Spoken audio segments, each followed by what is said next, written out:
Click on Settings here and keep scrolling close to the bottom here and select General Settings.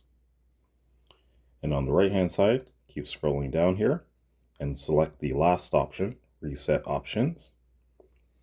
And the last option here, Erase All Data, Factory Reset. That's the one that we want to select. Now this will completely erase and remove everything from your Lenovo tablet. So if you are fine with it, go ahead and proceed by clicking on Erase All Data.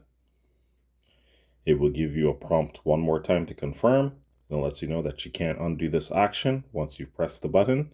So once you're okay, go ahead and erase all data. And then let's just keep going through the process. So the Lenovo tablet will go ahead and reboot here. And if you can see it here, the word erasing is there.